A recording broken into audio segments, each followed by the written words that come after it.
Hey everybody, this is Dr. Maharaja SivaSubramanian over here, and I just wanted to know and ask you, like, what are you subconsciously imprinting within yourself as your reality? What is it that you are subconsciously imprinting yourself with in your reality, especially if you work a lot in front of a system? That's the question. So for me, what is exactly in front of my system? Because I spend a lot of time in front of my laptop.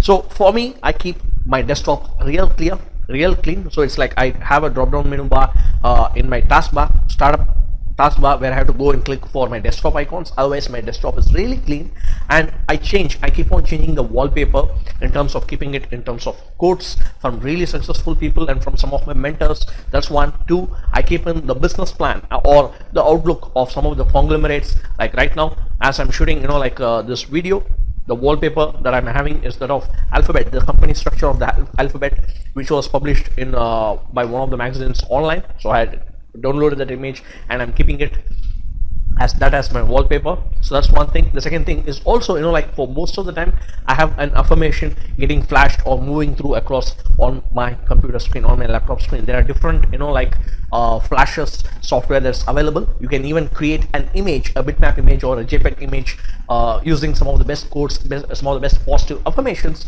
which gets on fed within your mind. So what is exactly that? And these things as you are working, there are millions of receptors, at least. Even if it's not millions, it's tens of thousands of receptors are there in your eyes. So you may not be looking at them consciously, but yes, they just keep on getting fed into your eyes and getting deep into your subconscious mind. So that's what becomes your reality, or your inner blueprint, which ends up attracting your reality. So for me, this is how I do it. So if you're a person who's using a system for a lot, then get on and look at what exactly are you looking at it. Some of the things that I can really recommend, yes, they are my quotes, which I'll happily recommend that you can have as your wallpaper. So that's one. Second, get in some of the best quotes. Who are the people whose quotes I cycle through? One is Gary Vaynerchuk, another one is Grant Cardone, another one is Robin Sharma. So these are some of the people whose quotes I just cycle through as my desktop wallpaper.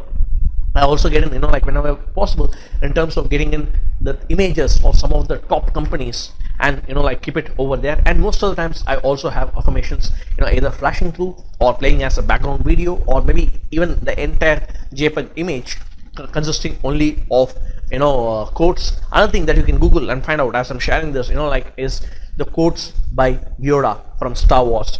Some of them are really powerful. So for 1 year, when I had the peak of growth, when I had to bring myself back to work, there was something that I had as wallpaper and kept on feeding myself. So when people ask me, where is it that you find your energy in terms of being at that top-notch level, in terms of working so much through, my answer is I feed in subconsciously so much of positivity and highest vibrations into my mind through my desktop. That's what I do. So that's my secret. So what's there in your desktop as your desktop wallpaper?